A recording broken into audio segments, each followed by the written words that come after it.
to order for Monday, September 17th. We have a quorum, and the agenda was properly posted. All right, let's stand for the Pledge of Allegiance.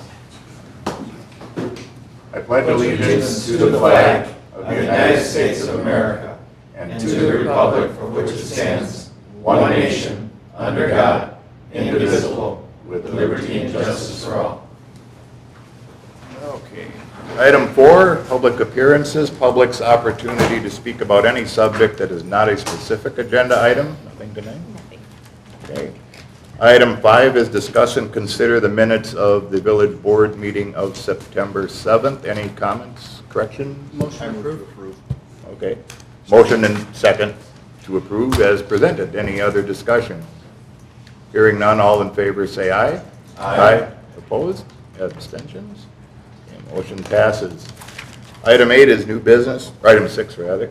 Discuss and consider the update on the financial management plan for 2018 to 2022. It should have been in your electronic packet. And Greg has some more copies tonight as well. Okay. I'll take one. Are yours in color? Really? I think I'll, Budget Mine's black. can't have color. So the Finance Personnel Committee met a few weeks ago. You get, I got one. Sean would like one. you can have my black and white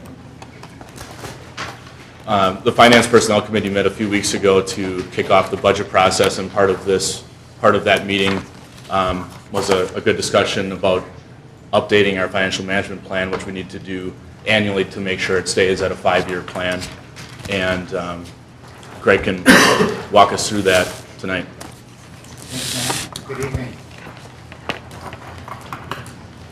To kind of start going through before we kind of get to the details of the 5-year planning model, there's just a few kind of broad overview items I wanted to address and kind of provide some historical context, which is always beneficial when we kind of look at the multi-year impact of operations and capital. And where I'm going to start is just by talking about the village's general fund balance and your fund balance policy. And on page 2 of the presentation, I've defined the various components of fund balance. And this is how the various components in governmental financial statements and how a general fund balance is broken down. There's the non-spendable, restricted, committed, assigned, and unassigned. And then there's definitions for each of those portions of your fund balance. The village does have a fund balance policy, which we always recommend that be put in place. And the village's fund balance policy says that your assigned and unassigned fund balance will be in the range of 20 to 30% of your annual general fund expenditures. This is a key metric that is evaluated when the village has its rating, when it goes into the bond market. The village has its rating with Standard & Poor's. While they look at several financial and economic metrics, if I had to rank the financial metrics as far as which one, where they place the most importance, it would be fund balance. And that's really because it measures the village's financial strength and it measures your financial liquidity and your ability to kind of adapt to unforeseen financial emergencies or unforeseen circumstances, and shows that you have sufficient amount of cash available to apply towards anything that's unexpected. So that fund balance range that you have is very consistent with what we see in a lot of other communities, both in similar size and with a similar rating to the village. The village's fund balance has increased steadily over the past few years. The fund balance a few years ago that dropped.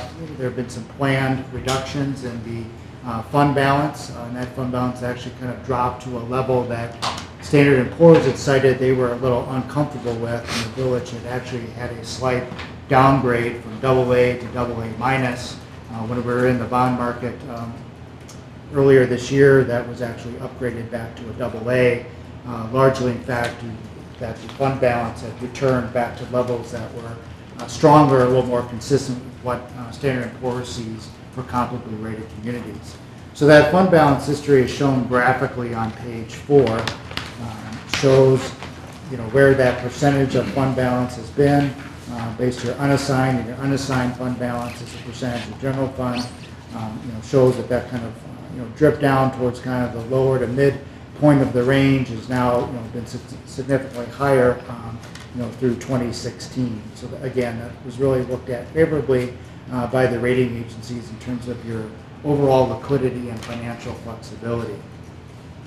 Another key economic metric is just your total tax base or your equalized value. That's summarized graphically on page 5. Shows your last several years of equalized value, and that's broken down into 2 categories. One is TID out. That's essentially all the equalized value, property value within the village, not including your tax incremental finance districts. And then your TID in value is all property within the village, including TID and non-TID areas. So you'll see that you've seen some steady growth from 2013 through 2017, both in your TID out and your TID in equalized value. So that's certainly a sign that you've been experiencing some strong economic growth and recovery from years where there was some stagnant or declines in equalized value when we were coming out of the economic downturn several years ago. In terms of your general fund performance, that is summarized on page 6. This looks at your last fiscal years 2013 through 2016. That just shows your total revenues into the general fund, which includes all your line item revenues plus any transfers in from other funds. Then the expenditures are shown in gray, where it shows all of your total expenses and money that's transferred out of the general fund into other funds. As noted in 2013 and 2014, there were some planned deficits that were adopted by the village at that particular time in the budget. But since then, in 2015 and 2016, there's been some modest surpluses on both those fiscal years, which again attributed to your fund balance increasing back to levels where it was at previously. And as I said a moment ago, it was a key factor in the village getting upgraded back to AA earlier this year. In terms of where your money is spent, that is summarized on page 7. This is a summary of your 2016 actual expenditures by broad category. So as you'll see, 47% of your expenditures are attributable to public safety, followed by public works at 25%, general government at 15%. Then your other categories make up your mix in terms of overall expenditures. So nothing here that really is too different compared to other communities that we see similar in size to Cottage Grove, a similar mix of service delivery, emphasis in the public safety and public works areas. But it shows where your money is currently going within your main operating fund. Similarly, we've broken down your revenues. That's on page 8, depicted in the pie chart. 75% of the revenue is from taxes. That's primarily property taxes, your levy. And then what's followed next is really 11%, which is your intergovernmental revenues, which primarily consist of state aids primarily from the state government, with road aids and some other forms of transportation aid, shared revenue, things of that nature. Again, this mix of revenue is typical of what we see in Wisconsin. Wisconsin's a very property tax heavy state. So most communities have the property tax levy as their primary revenue source, whereas other communities in the upper Midwest, local municipalities may have a local sales tax option, so they'll have significantly less reliance on the property tax. But the fact that you have 75% of your revenue coming from taxes is not unusual given Wisconsin's revenue structure. On slide 9, I've summarized just some comments from Standard & Poor's, their last rating report, which was issued in March in 2017, prior to the village going to market to finance capital projects. As I mentioned, the village is rated AA by Standard & Poor's. Just kind of go through the rating scale. AAA is the highest, followed by AA+, then AA, then AA-, then A+, A-, and then so on and so forth down the scale. So you're in a very favorable and strong rating category. That certainly helps keep your borrowing costs down by having that AA rating. Some of the items that were cited by S&P in their report were, your strong fiscal management and strong budget flexibility, which is referring to your fund balance. The fund balance at the time of the rating report was written. They were looking at your 2015 audit, so that was at 26% of your total operating expenditures. As we saw in the previous charts, that increased at the end of 2016. And then S&P also noted they do a very detailed management assessment, and they did note the fact that you had gone through this process last year of doing a long-range operational and capital plan. It was communicated that it was anticipated this would be updated annually. They were provided copies of that analysis, and that, helped in terms of your overall management score as well, because a lot of communities may not take that multi-year look that you're doing through this process. So all in all, a favorable look by a third party in terms of the rating agency. So with that background information, I'm now going to kind of turn our attention to kind of talking about the components of the financial management plan. And really we're going to focus on kind of two main areas. One are your operating funds, which are funded by your property tax levy, and then we'll talk about debt service, both existing debt service that's already outstanding, and then looking at proposed financings for items in your capital improvement plan.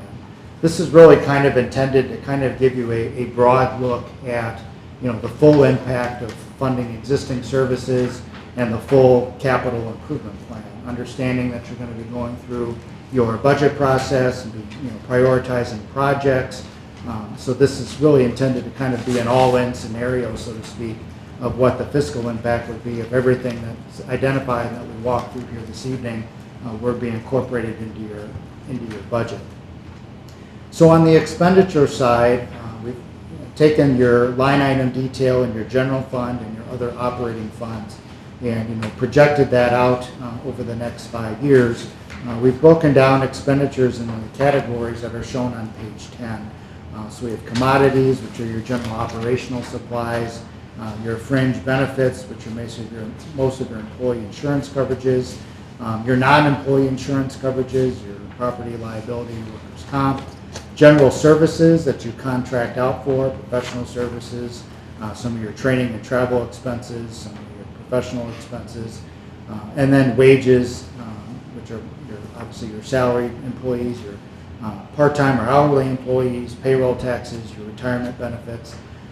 Then we have your utilities, and then we have your motor fuel expenses. So the entire model is built off of a line item budget. So every line item within the budget is forecasted out based on trends that we've looked at, discussed with staff. We're going to look at at the cumulative impact of all those line item details, so you can kind of see things at a little bit of a higher level, but still break it down by each of the components of your property tax levy. On the revenue side, that's summarized on page 11. We've tried to be conservative on both sides of the ledger, both conservative on the revenue forecast and maybe a little more aggressive on the expenditure side. But your intergovernmental revenues, your state shared revenues, and your transportation aids, that's increasing at about 2% per year.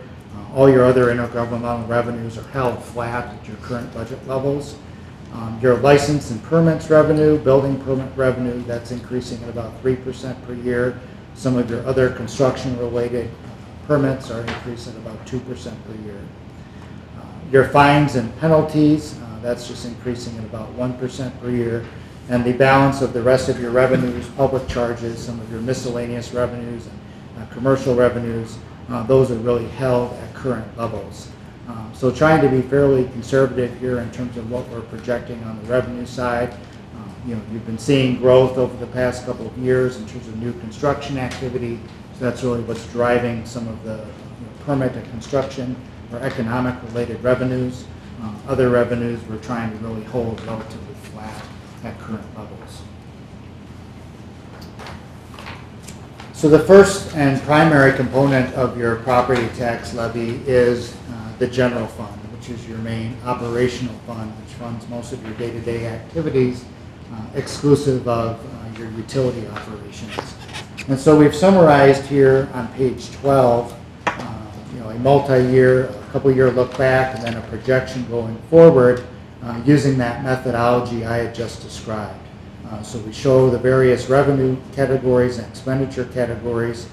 Again, all this is built off of a line item projection model that we provided to staff, but this really kind of summarizes things so you can see trends overall.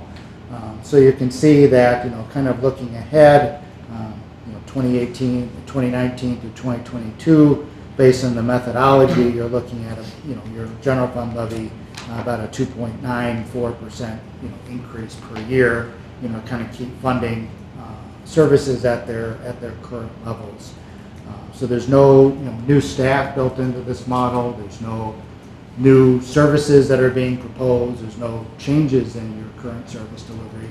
Certainly all those things could be evaluated if those types of proposals come forward. But for now, it's really kind of a continuation of your base operations as they stand presently. I can add to that, Greg. So when the board has their workshop, they'll be getting a recommendation ultimately from the finance committee, but you'll see essentially two budgets. You'll see a budget that's well over what this board's going to approve, but that'll be a combination of everything that the committees and the department heads are requesting, and then there'll be another column that'll be essentially the administrator's recommended budget and the finance committees, and that'll more mirror the general direction of this plan. So, but the good thing with doing it that way is you'll still see all the requests from, I think many items that won't be ultimately be funded, but you'll see those individual requests, and you may decide to fund them. You may decide to cut something that's in this plan and add something else that's not planned for. So, Greg, is that 2.9% or whatever average per year, is that kind of consistent with other communities too? I think for communities that are kind of seeing some general growth and kind of expansion that you've been seeing here in Cottage Grove, I think that's more comparable. For communities that are, kind of stagnant or built out, you may see less because there's just less demand for potential, growth within those services. So, taking on new territories. So. The next component of your property tax levy is your street tree fund. As the name implies, this is really a fund that was set up to track expenditures associated with street trees throughout the community. There's some staff time that's really kind of budgeted to kind of address this particular service area, but the primary revenue source for this service is really the property tax levy. So you'll see the revenues are the levy itself, and then we just have some expenditures related to overall forest operations. So not seeing too much change here going forward, just really kind of continuation of current service delivery, but this is a specific component of your total property tax levy. So far I've got the general fund and the street tree fund is the first two components of your levy. The next component of the property tax levy is your capital projects fund. And this is a fund that has been established to provide kind of ongoing funding for the village to fund some equipment purchases and some stormwater related projects. So this is a fund that collects revenue and kind of accumulates a fund balance that is spent out on approved projects as a part of your budget process.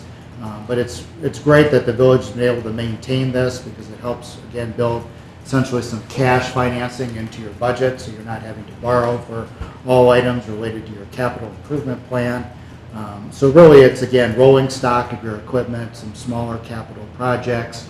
Staff kind of manages a master spreadsheet that kind of looks at the useful life of each asset, has a replacement program for each equipment item, and there's really kind of a rolling replacement program for those capital items. So on slide 15, we've kind of projected out those needs going forward. The levy in 2017 was $300,000 for this fund. We projected that would go to about $338,000 over the next 5-year planning period for this cycle. I know there's been some discussion at the Finance Committee of taking some existing funds that were in a cable TV fund account and kind of reallocating and designating those to go into this capital project. So you'll see that estimated $362,000 is shown in 2017. That's really kind of that one-time infusion from the fund balance But then going forward, there's about $38,000 per year that's going into this fund as well. So as you go through your budget process, you'll see kind of the replacement schedule that's been developed. We've plugged in those planned expenditures here into the model. So over the 5-year planning period, you're still going to have about projected $568,000 in fund balance, at the end of this planning cycle to continue this capital funding of equipment and other smaller infrastructure projects going forward. So to the extent that you can continue to do this within your budget, within your levy, it's highly recommended because again, it really cuts down on your need to borrow and really paying cash for some capital items that have shorter useful life. So it's definitely a good practice to maintain as long as it fits within your overall levy management.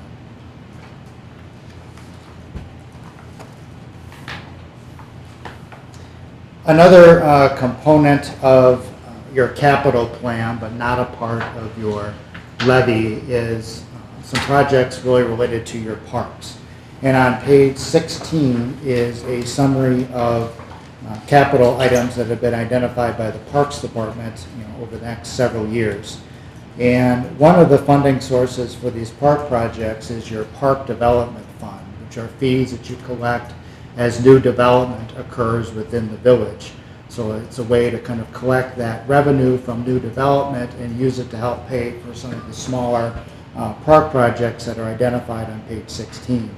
So you'll see a description of each of the projects, and then in the column how funded in the plan, it identifies either if it's in the equipment replacement schedule, which is what I just identified, that in the previous fund that goes through your capital projects fund. The Park Development Fund is what we're going to look at next. Some of these are outside the planning horizon, and some of these other projects are funded through some proposed debt issuance.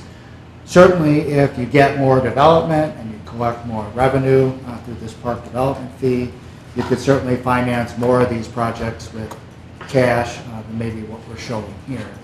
Conversely, if you don't collect as much revenue, although we've been pretty conservative with our revenue projections, that funding would have to come from another source.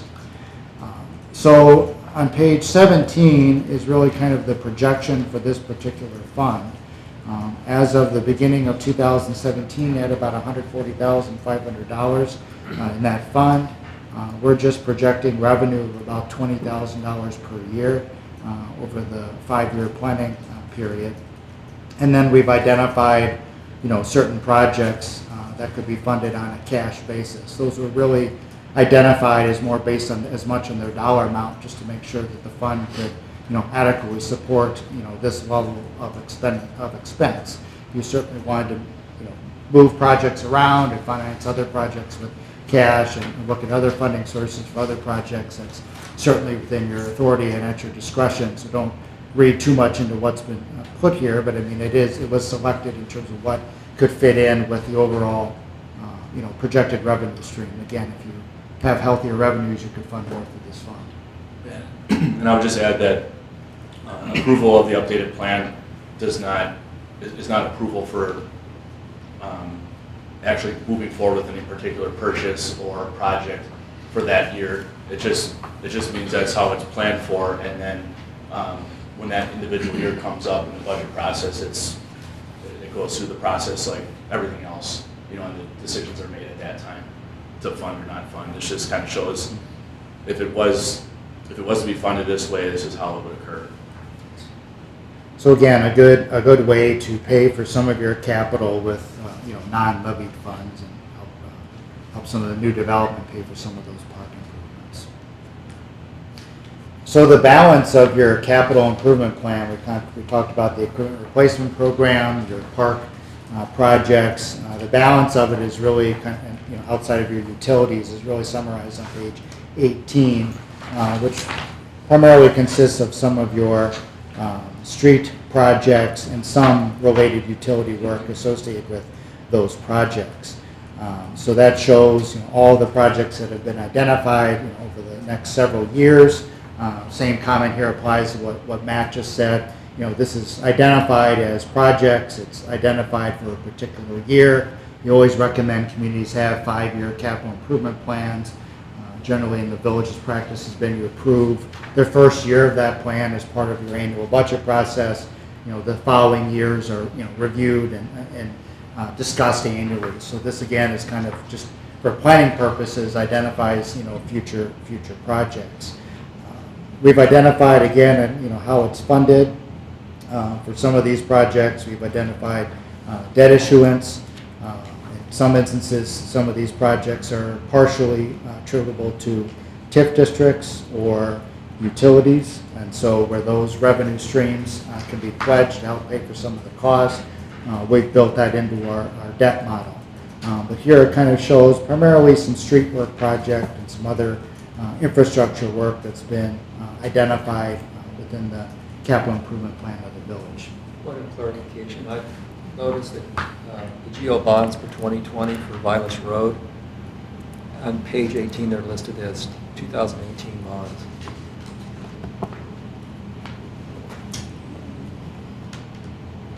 That should be 2020.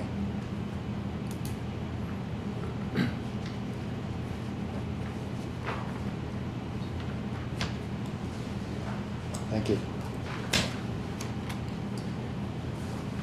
So on page 19 is really kind of a proposed financing of all of these projects. And again, this is really kind of for illustration at this point, with the understanding you'll be reviewing and discussing these projects, prioritizing, and but we're just kind of taking everything here as it's been laid out in a planning model, and just kind of showing what that would look like. So certainly understanding that future discussions and decisions will be made on these projects accordingly going forward.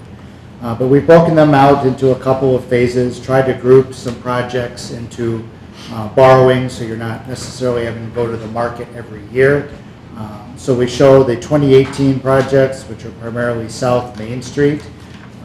The bulk of these projects are attributable to TIF 7 and to the sewer utility. So we'll talk about the impact, the revenue needed from those funds to help pay for their share. 2019, the BB reconstruction, some bike path improvements within TID 5, Park Street, which is in TID 7, and then some county trunk N projects, which are would fall to the levy. And then 2020 is kind of the balance of some other park projects, some other street improvements, and then some of the park projects from the park list that weren't funded through the park development fee. So this kind of shows really kind of the net issue, the amount that would be financed if all of these projects went forward. And again, we're just kind of showing this as if everything kind of, as I said at the onset, kind of an all-in scenario of what this might look like if everything went forward as outlined. So on page 20 and 21 is really similar information, just graphically illustrated on page 20 and numerically illustrated on page 21, which just kind of shows, again, the various components of your levy for debt. So in blue on page 20 is your existing debt service levy. What's shown in red is the TID 6 debt service. When we put the first version of this plan together last year, and we're going to talk about TID 6 and the TIDs at the back end of the presentation. TID 6 presently, and for the past several years, hasn't been generating increment to cover debt service for projects that were financed within TID 6 back in 2009. And so part of the plan that was developed last year was incorporating that debt service for TID 6 into the levy. That TID 6 debt was restructured and leveled out earlier this year as part of the 2017 financing plan. So that's part of your levy now, so that's not new. We just always kind of show what that dollar amount is. It's going to be fairly consistent going forward. And then in green, it illustrates what that new debt service levy would be if all of the projects that were identified and paid for through the levy would be financed.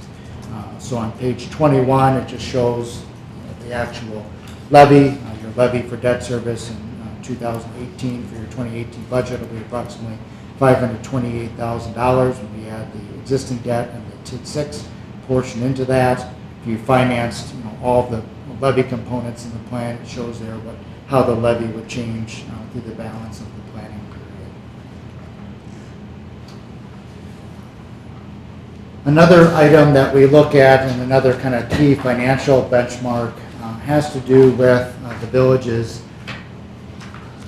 general obligation debt limit.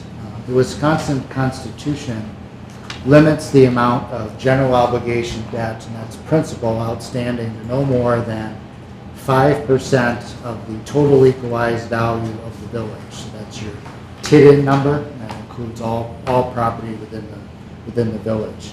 So this chart on page 22 kind of projects where you're at and where you would be if you financed everything, within your capital improvement plan. So by the end of 2017, this fiscal year, you'll have about $19.3 million just in general obligation debt outstanding. That will put you at 54% of your limit, or you'd have about $16.2 million of borrowing capacity remaining.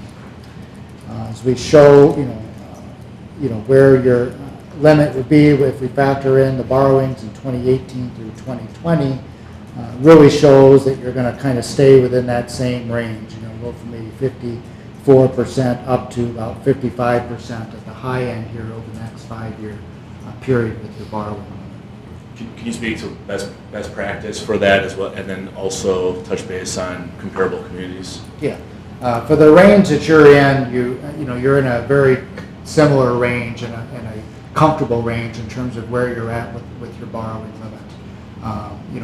You're amortizing your debt most of your debt's amortized fairly aggressively. Within 10 years, the only time you're really looking at some larger debt issuance is when it's TIF related to match to the life of the TIF, or to, maybe for some of your larger street projects, just to give yourself some levy flexibility. But other items you're amortizing fairly aggressively. So the fact that you're really not going, within 1% of where you're at now, in terms of a borrowing limit, the CIP doesn't cause me any concerns from a borrowing limit standpoint. You're going to be retaining a comfortable amount of borrowing capacity. You're not going to be in levels that would be considered excessive by Standard & Poor's.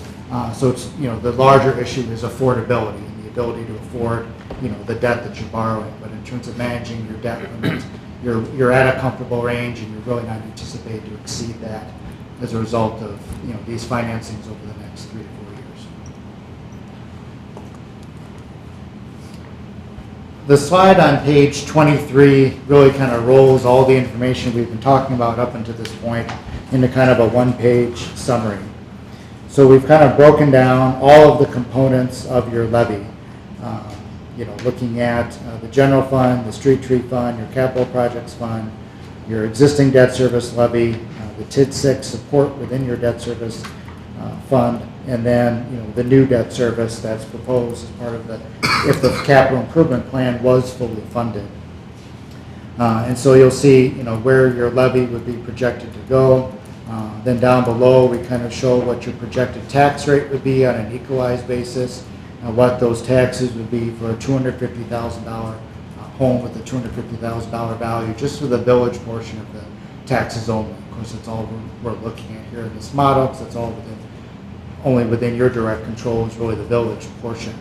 So again, keep in mind, and I've said this a couple times, but it's worth repeating, this is kind of the all-in scenario.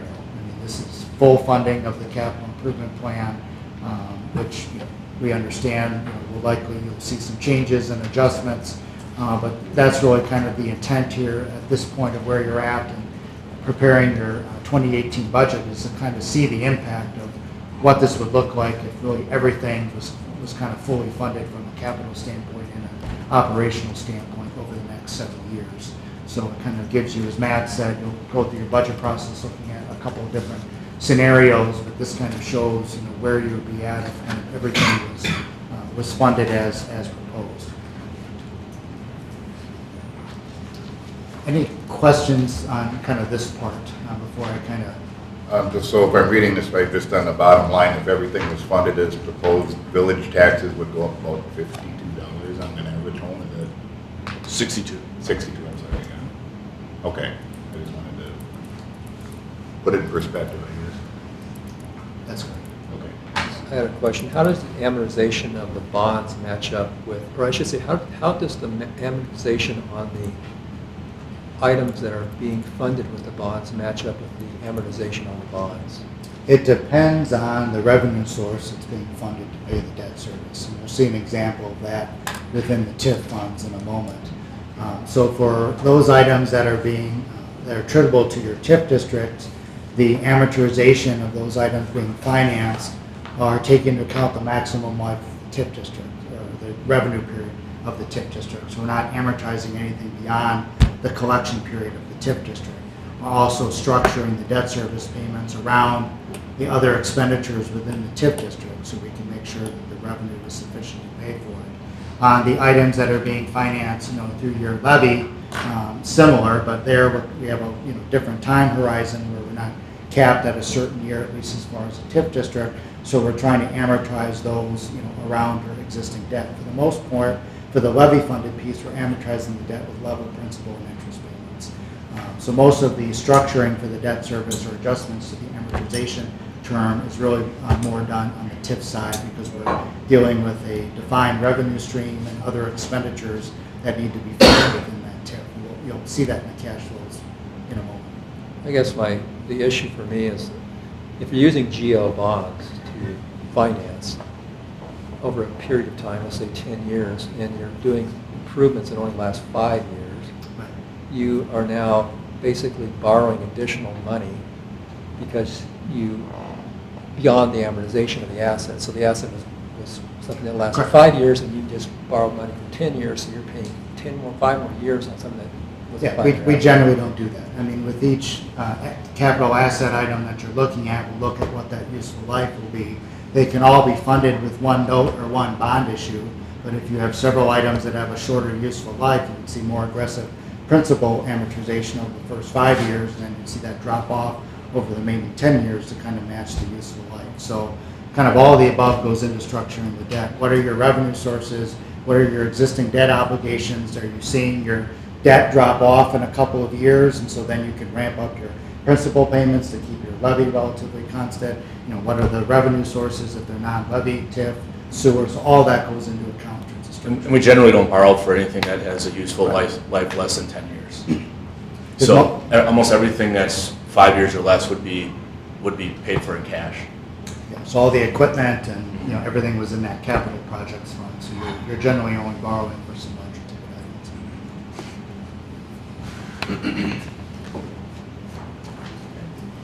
So on page 24, just kind of graphically illustrates your levy components over the planning time frame here from 2018 through 2022. So just kind of shows, again, your various components of your levy, your general fund, the street tree fund, capital projects, existing debt, TID debt, and then your new debt issues. So it kind of just shows that same information that's on page 23, just shows it graphically. And then similarly on page 25, takes your total levy and your projected tax rate, shows historically where you've been, and shows, again, kind of the full funding of the capital plan and operations, shows how that would change over the cycle. So it's all the numerical information that was included on pages 23. It's just shown graphically to kind of give you a different way of looking at that same data. Another item that we look at in the planning model is levy limits. All Wisconsin municipalities have been under levy limits since 2005. The way levy limits work is you start with your prior year's levy, and then they essentially allow you to increase your levy by the amount of net new construction, which is determined on a community by community basis, and then it allows you to claim certain adjustments to the levy limits. The main adjustment to levy limits that most communities utilize to some extent is general obligation debt. All general obligation debt that was authorized after July 1st of 2005 is fully exempted from levy limits, which is applicable in terms of calculating your levy limit. It also has broader implications to the fact that when you issue general obligation debt, you're legally pledging to levy an irrepealable tax levy. So the levy limit kind of mirrors that pledge, and that you can levy up to whatever is necessary to pay the debt service payments. So on page 26, it goes through the mechanics of the levy limit worksheet and actually calculating where your actual levy would be based on the levies that were calculated in our model, and going through and making sure that essentially if the levy was fully funded as shown here in this plan, would you be able to fund it under levy limits? And the answer to that question is yes. That's really what we're trying to show here. You actually would have some unused levy capacity, which essentially means you would actually be able to legally increase your levy above the amounts that we're showing here. It's not what we're recommending or saying that you should do. Just legally you could under levy limits. So we wouldn't want to put forth a forecasting methodology that you couldn't actually legally implement if you were so inclined, but you can under levy limits implement the levies that are identified in this model. So the last portion of the presentation really kind of shifts the focus to each of the TIF districts. Kind of a high-level map of each of your TIDs is shown on page 27. So TID 5, really Commerce Park, areas out by the interstate. TID 6, largest in properties across the street here from Village Hall. And then TID 7, areas a little bit farther south that are encompass all three of your current active TIF districts. TID number 5, just some of the key facts that are summarized on page 28. This TID was created in 2003. Its expenditure period ends in May of 2021. That's the date by law that you need to commit all your final expenditures to the TIF district. Beyond that date, the only expenditures you can pay through a TIF district are debt service that's attributable to that TIF, and just maybe some very modest administrative costs, audits. There's some fees annually you need to pay to the Department of Revenue, but really any new project cost, your cutoff date for this TID is May of 2021. This TID is generating positive cash flow based on our model, which I'll go through in a moment. It's projected to close in the year 2026. The village has funded various infrastructure projects since the inception of this TIF district. The village funded some of the County Road N, County Truck Highway N, and school road improvements that were ongoing here this year. Those were financed back in the spring. That debt service is being paid by TID 5. And then some of the projects in your CIP were also could be eligible to be funded through TID 5, and that's built into this model as well. So on page 29 is kind of the summary of the cash flow model. So we see the revenues, that's kind of obviously the tax increment that's projected. Forecast of that just based on projects that we know are under construction or will be under construction in the near future, such as the Summit Credit Union project. There's some intergovernmental aids which the village receives, which are charged back to TID 5. If the village sells land, it gets land sales revenues, those are factored in as well. Landmark, and now Summit has a guarantee payment put in place that if certain properties don't generate a sufficient amount of increment that's identified in an agreement, that those shortfall payments are made to the village.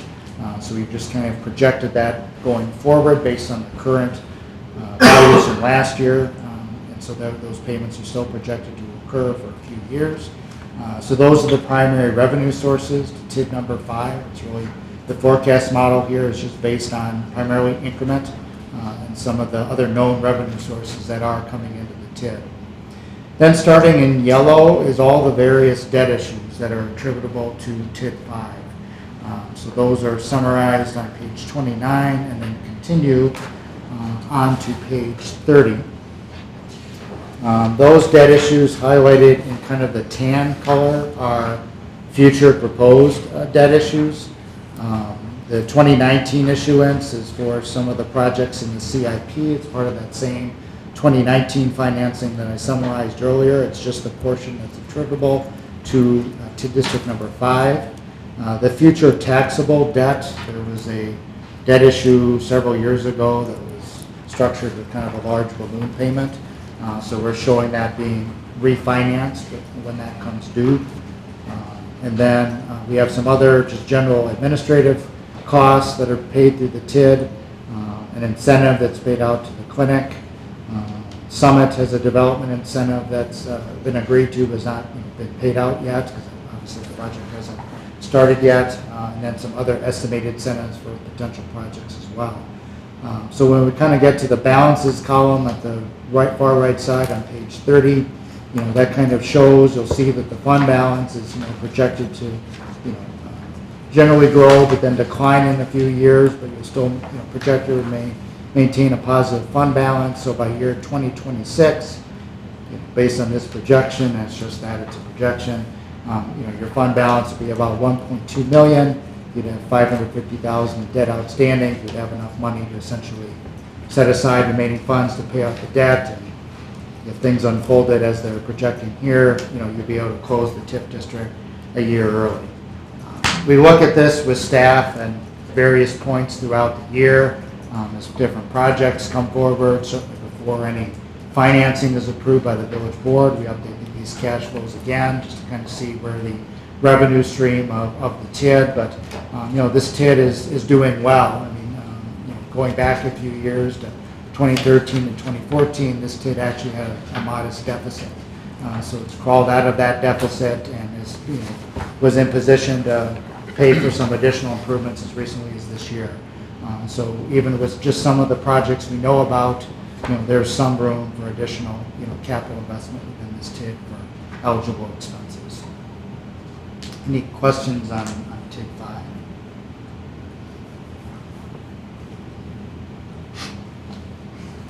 TID 6, that's summarized on page 31. This was created in 2004. Its expenditure period ends in October of 2019. It's projected to close in year 2025 unless it's extended. I'll talk about that in a moment. As I mentioned earlier on, this district hasn't been generating sufficient increment to cover its debt. So the financial management plan has incorporated levy support for this district. That's built into your levy presently and is projected to continue.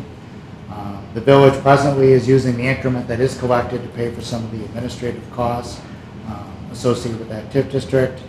There is the Wisconsin Bank and Trust project that's obviously under construction across the street. Is really the main known development within that district. So on page 32 is the cash flow projection for this particular district. I want to kind of explain what this means. So this just kind of shows the TID on kind of on a standalone basis. So if you look at the increment that's being generated in 2017, this TID generated about $30,600 in increment. That's projected to grow to about just shy of $70,000 once the bank project comes online. The bulk of the debt service being paid going forward will be the 2017 portion of the bond issue, which really restructured the TID 6 debt service payment. They were structured with a large balloon payment that was coming due in 2019. So we restructured that debt with the expectation that it was likely going to be paid by the levy, since there hasn't been sufficient increment to cover that debt.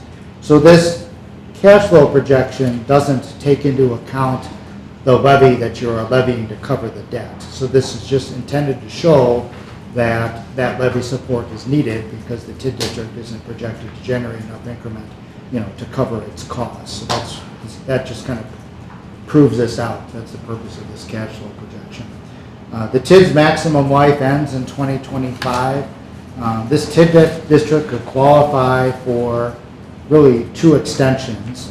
Qualify for a 3-year extension just by demonstrating if you have an audit, independent audit that's done that shows the TID isn't recovering its cost, it's automatically extended for 3 years.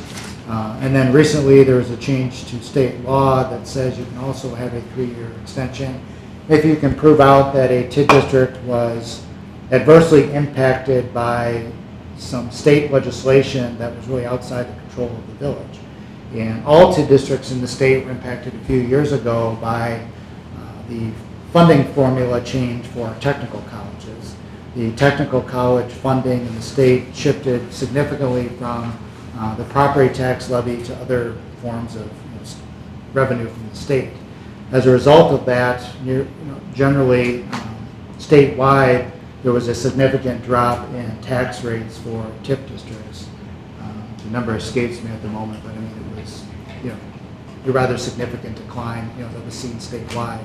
So you can claim a 3-year extension if you're inclined, in addition to the other 3-year extension to extend the life of this TIF district. So that's available to you, but, absent, growth within the TID, that still isn't going to, solve the problem per se. So again, the intention here was just to kind of illustrate why that debt service levy for TID 6 exists, because the increment isn't sufficient to cover the costs. So that's really what this is just illustrating. So the final TIF district is TID 7. This was created in 2004. Its expenditure period also ends in 2019. It's projected to close in 2025 presently. Some of the recent developments, the memory care facility and some of the senior apartments, which are forthcoming. So the cash flow projection for this TIF district is found on page 34. Here we show, the increment coming in, and we're just kind of projecting, the value of those projects that I just summarized that are still forthcoming. There's nothing projected beyond what's been approved or is under or will be under construction. We show the various debt issues as the expenses going forward, and then there were some projects identified in the capital improvement plan, which are eligible expenses in the project plan for TID 7. And so if those projects went forward, they could be TID 7 eligible. So we've looked at the impact of whether or not the TID can support those projects. So those debt issues highlighted in orange, show some of the 2018 financing, the 2019 financing. If those TIF 7 projects were part of that, it shows that debt service being amortized within the TID. And this kind of gets to the point I was making earlier. You'll see that the debt that's structured on both of those, proposed issuance, the principal payments really ramp up in 2022 through 2025. That's to take into account that some of the TID 7 debt matures in year 2022. So we're amortizing and structuring that debt around the overall cash flow of the district, because our goal is to try to, reduce the likelihood that, the TID district won't be able to cover its revenue. So we restructured some of the TID 7 debt earlier this year, just to fit the payments, more evenly into the cash flow of the district. That's reflected here in this cash flow. The other main expense within this district is what's called a municipal revenue obligation, or a tax increment development incentive payment to the Houston's development. The increment that is generated by their development goes to pay a development incentive. So annually, that increment is calculated, and then that goes to satisfy their development agreement payments. So we factored and projected those payments going forward. That's something we look at regularly with staff. It's something we would want to update, certainly before any financings were approved by this district, because, it's that leftover increment or increment from projects that aren't subject to that development agreement that are really providing the revenue stream for future projects. So we always want to keep a close watch on that, just to make sure that revenue is there to pay for those expenses before they're authorized. The main risk of TIF districts, of course, is, as you're seeing with TID 6, if the increment isn't there for whatever reason, but there's project costs that were financed, and the village has to make those up through other funds. So TID 5 and TID 7 are kind of holding their own. TID 6, that levy support is really covering the bulk of that debt. So that's kind of the presentation. As I said, this is really kind of intended to kind of give you a high-level look at kind of an all-in scenario, serve as a guide to help you through your future budget discussions. As Matt mentioned, I want to echo that point. Just because it's in here, it doesn't mean you're approving it or anything like that. This is all subject to your ongoing discussion and review. But we're kind of doing this early in advance of your budget process, so you can kind of see kind of what this looks like if everything would be financed as it's projected and as it unfolds here in the plan. I think that'll hopefully give you some foundation for your budget discussions going forward. Any questions? Thank you. Thank you. Thank you. Yeah, we do have it on here as a discussing and consider Okay. item, so if, Yeah. you know, there's Would anyone other like to discussion. make a motion on financial management plan presented by Greg? I'll make the motion with the change on page 18. The general obligation. Yeah, with the Vilas Road Bike Trail and Creek Crossing, that should be changed from 2018 bonds to 2020 bonds. Is there a second? Second. Okay, motion and a second to approve the financial management plan with the correction on page 18 mentioned by Mick. Any other discussion? If not, all in favor say aye. Aye. Opposed? Abstentions? Motion passes. Thank you. 6A, or 6B rather, discuss and consider operator's license application for licensing year July 2017 to June 2018 for Corin Wareham. It sounds like the police department is okay with her application. Or, I'm sorry. Yeah. That's correct, okay. I'll make a motion to approve her application for an operator's license. Second. Okay, motion and a second to approve. Any other discussion? If not, all in favor say aye. Aye. Opposed? Abstentions? Motion passes. Reports from village boards, commissions, and committees. First one is CDA, that would be John and, I think I was at the last Okay. meeting. Nick, yeah. Aaron will probably want to talk about this, but we, at CDA, we looked at what we've done in the past with MadRep, with our advertising, and what's being proposed for this year. And CDA thought it would be a good idea to go ahead and approve the ad again through MadRep. And the ad for next year, I think, will highlight the new development of the Summit. And so I think you're probably wanting a motion then from us to do that? Yeah, the Correct. CDA recommended approval. There's a copy of the proposed design in the staff report here. Summit was very helpful with providing a quote, and they directed their architect to update the rendering for the ad. So I think it turned out pretty well. And the funding source for this too, the past few years, because it's marketing and public relations, and that sort of, that comes out of the cable fund, so this is, it comes out of, I guess it would be those page 7. skip Is that franchise our fee monies. last year's ad then? That Yeah, is our, That's last With the year. map? Yeah, that's the last year's. Got it. That's the current year's magazine. with the Okay. current ad. Just to give you an idea of what it looks like when it's actually in the magazine. Sure. There's also a digital version that we can link to, and then add links to. Okay.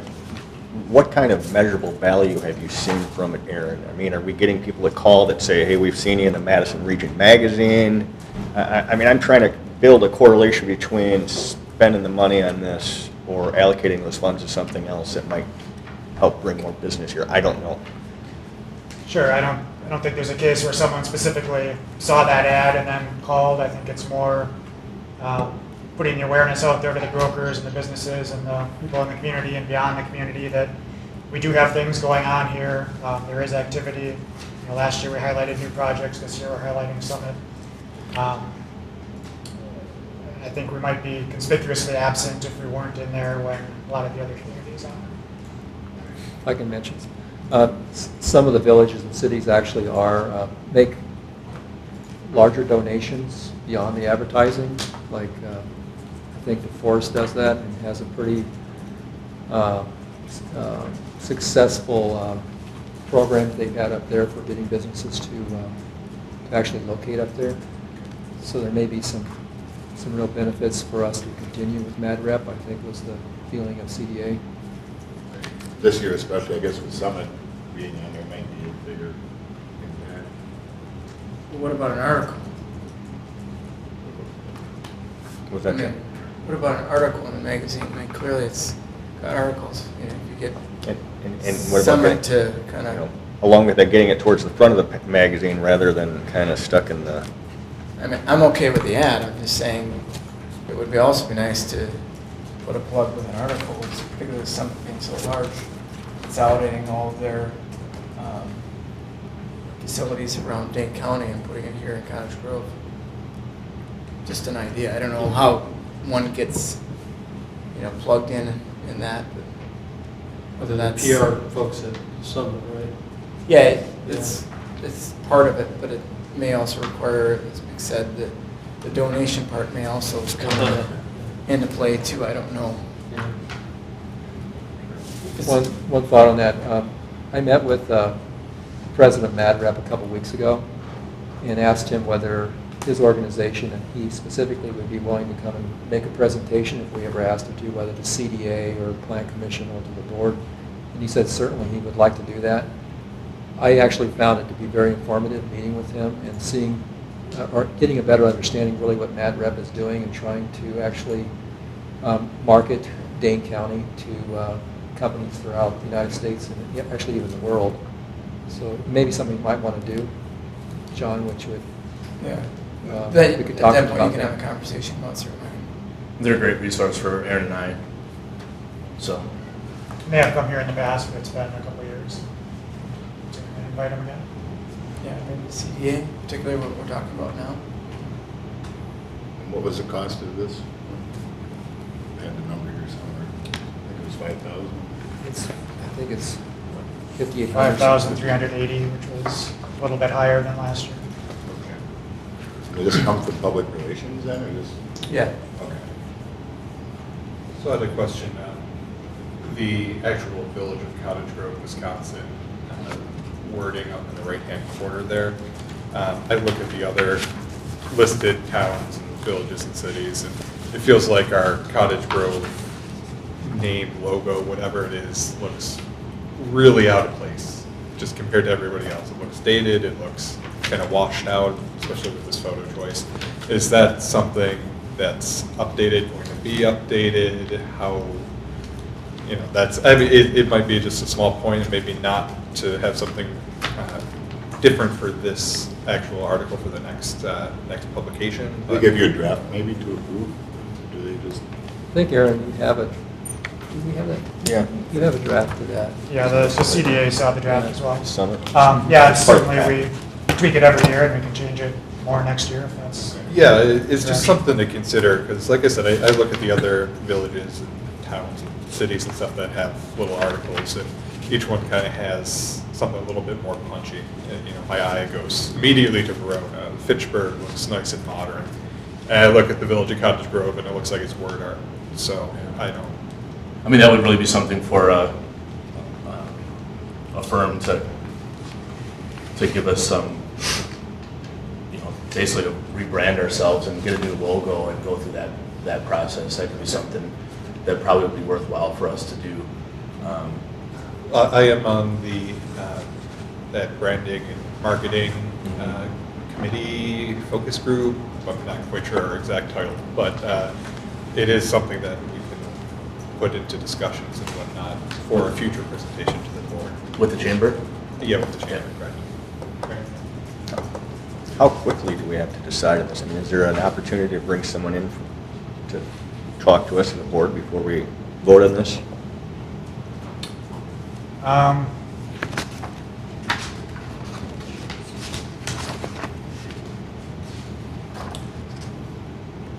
think they want, Publishment's not until March. yeah, they want to know if we're doing it fairly soon. We have time to tweak the ad a little bit. I mean, could we table this until to see if we can get a person in here to talk about it? Because I guess I'm not overly sold on it if we can't directly say that we're getting any benefit from spending that kind of money on an ad.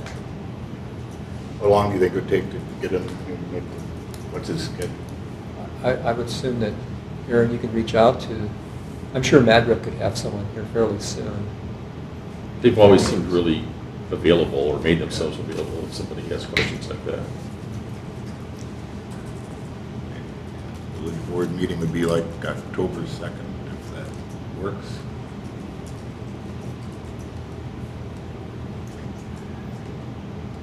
I make a motion to table this until our next meeting on October 2nd. I'll second that. All right, motion to table on item number 7A, discuss and consider MadRep's annual economic development guide. We have the motion and a second. Any other discussion? If not, all in favor say aye. Aye. Opposed? Abstention? Okay, motion passes. Plan Commission, we had sort of an abbreviated commission meeting. The public hearing for the Shady Grove subdivision was actually postponed. There was some issues. LFD and Matt, tell us what they were. Yeah, so we were contacted the afternoon of the day of the meeting from some residents acquired an attorney to look into everything regarding that development and informed us that there was a lot number. So when you do a notice, there's a Class 2 notice that goes in the paper for a couple of weeks. And for rezoning, you have to list the lot numbers for each specific change in zoning. So single-family residential would be lots numbered, such and such through such and such. The multifamily would be these lots. Anyway, there was a lot number that was incorrect. So we gave the developer the opportunity to, would they want to still proceed or do you want to delay? And they chose to delay.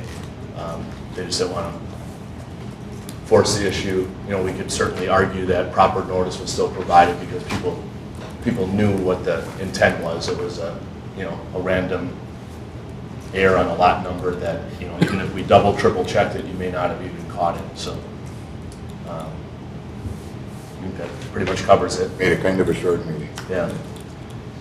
All right. Deer Grove EMS? So we met on Wednesday the 13th. This meeting was primarily focused on presentations by two consulting groups, Draft and RW Management Group, in the proposal of consolidation, potential consolidation, which again, reminder of the board, is something it really wouldn't happen for 2 to 5 years down the road. But there are a number of reasons why to certainly consider this, and we've already relayed that as well. Marshall did not come to the meeting. Cambridge certainly did. So we're thinking that Marshall's really not interested in this. And, but there were, so essentially what it comes down to is those two consulting firms, which had very close bids, would have to adjust those accordingly because of organization out. And then we're meeting again this Thursday. This will be part of the discussion to continue that. And again, these folks would be helping look at all the considerations that would be involved in consolidation. And really, at the end of the day, if we're not going to be able to improve services / reduce our costs, then it really isn't worth it to the village at this point. Cambridge has some unique things that might be worth it for them for other reasons, but for us, the village and Deerfield, and as well as the town, Country Grove. So it's plodding along very slowly. All right. The hiring committee for the new chief is going to be doing some preliminary interviews next Wednesday evening, the 27th, and Friday evening, the 29th. Okay. Yep. All right. Anything else? Utility Commission? Essentially, we gave budget approval for the water and sewer operating budgets. I'll spare you all line by line, but for sewer, I requested a roughly $49,000 increase, which breaks out to about a 2.8% increase, but that is without factoring in the things outside my control, wages and health insurance and benefits and things like that. It's not factoring in the debt service on the project for the lift station, and I pretty much have to wait in water and sewer until the end of the year, get with Deb and Baker Tilly to tell me if that even means we have to seek anything in a rate increase for that small amount. The water utility was essentially the same thing, some small requests, but just over 3.5%. But again, that we're not even eligible to look for another rate increase or the simplified process until the first quarter. So that'll be kind of a big utility thing. Tell me if that's even needed on either of those. But we went through the capital projects, but basically all those are well out except for the force main and lift station. Everything else is beyond any kind of planning period. All right. Thank you, JJ. Public relations? So we met on the 13th and discussed a couple things. The modulator piece of equipment is basically tabled because we have to wait for Charter to get some more information. They have to figure out things on their end. So that will bring back up when Andy gets that feedback from them. And then we discussed some updates, smart TV versus projection, and we'll have to get that on the agenda because the committee did approve that consideration for those updates to see if the village board will also be approving those as well, and that would be certainly out of the cable funds as they stand right now. Okay.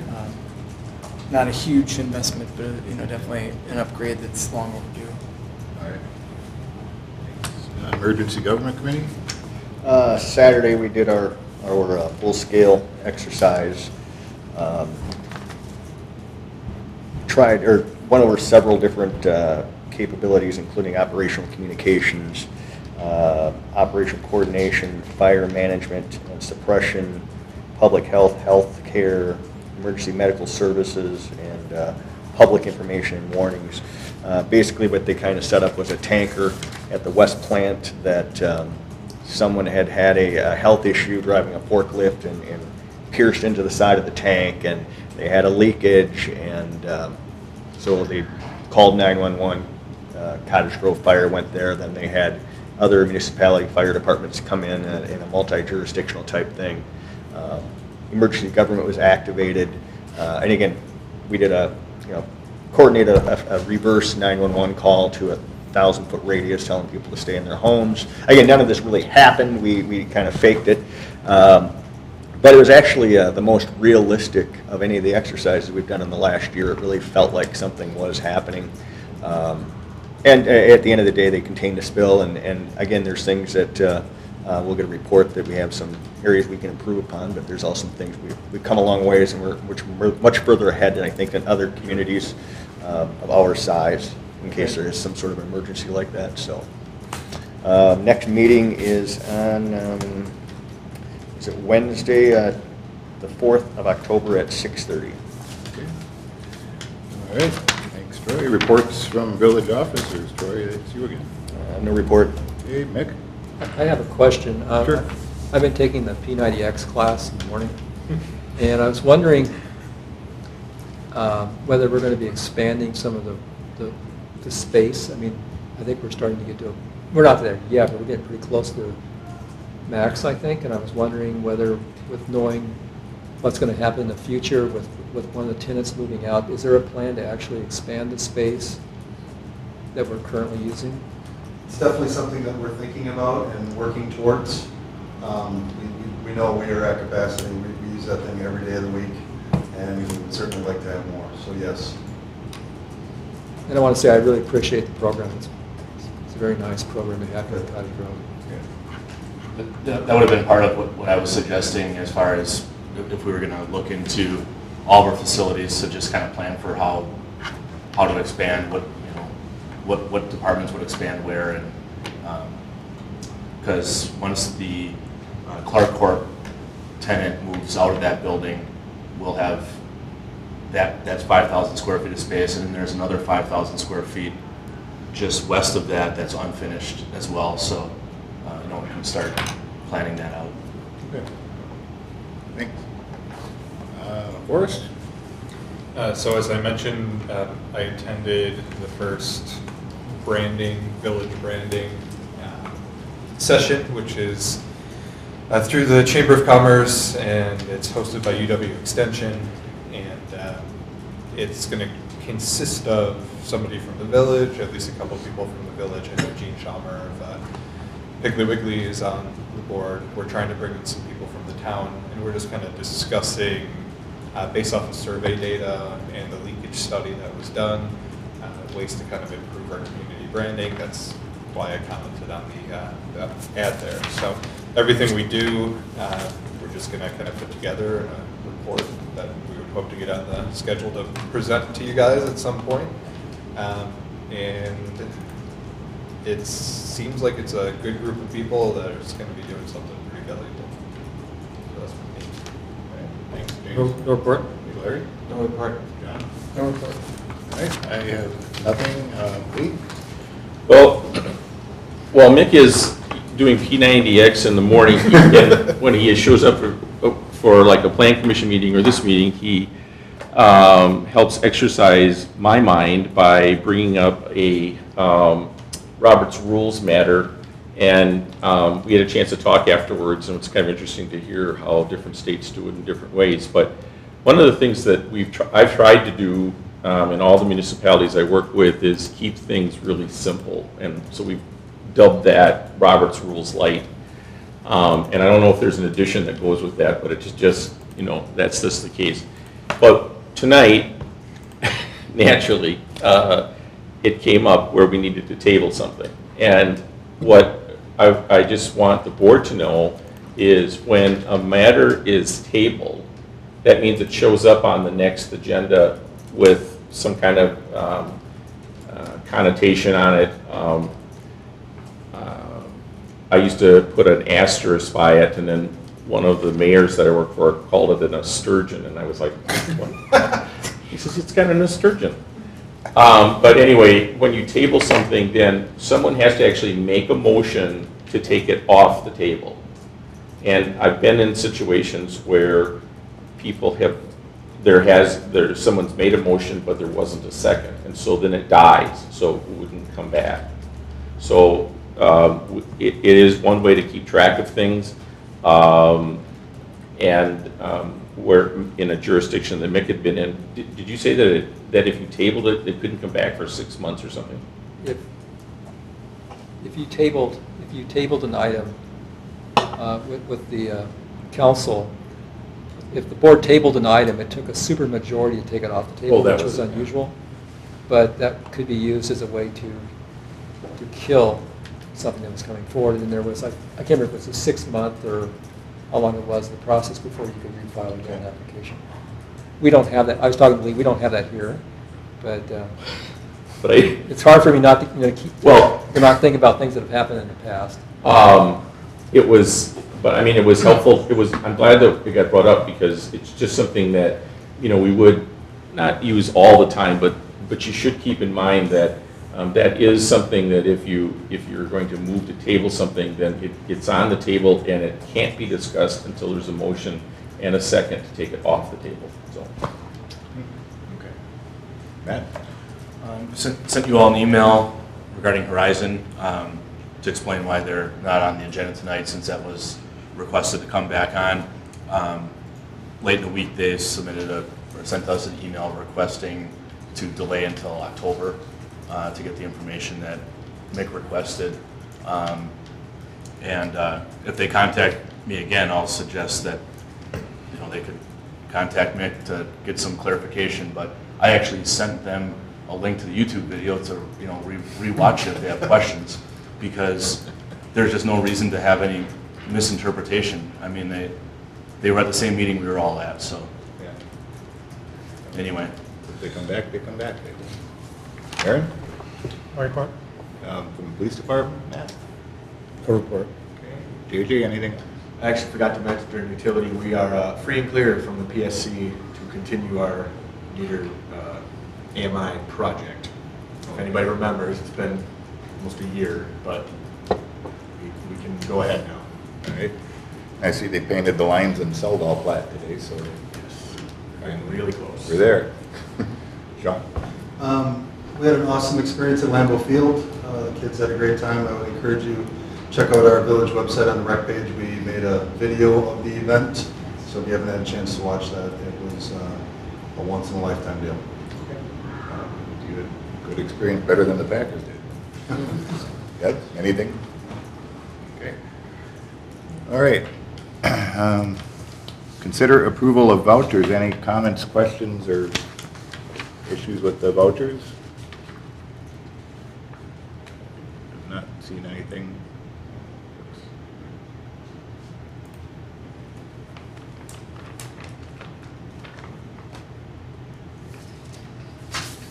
I'll make a motion then to approve the vouchers as presented.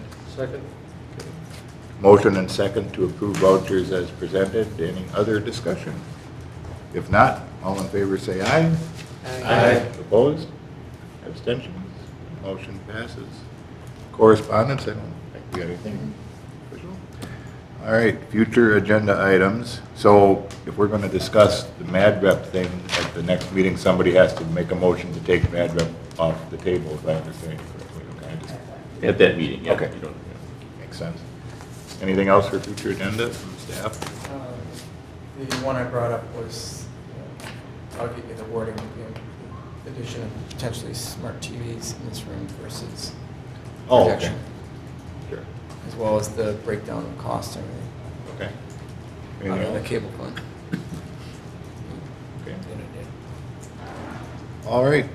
At this time, I'll make the motion that the Village of Cottage Grove Village Board will enter into closed session pursuant to Wisconsin State Statute 19.85, parent 1, parent E, deliberating or negotiating the purchase of public property, investing of public funds, conducting other specified business whenever competitive and/or bargaining reasons require a closed session, negotiate terms for potential development in Commerce Park, and Wisconsin State Statute 19.85, parent 1 and parent C, considering employment, promotion, compensation, or performance evaluation data of any public employee over which the governmental body has jurisdiction or exercises responsibility. Administrator's evaluation. Is there a second? Second. Motion and a second. Need a roll call vote, right? Aye. Nick? Aye. Aye. Aye. Aye. Okay, we're in closed session. Anybody need?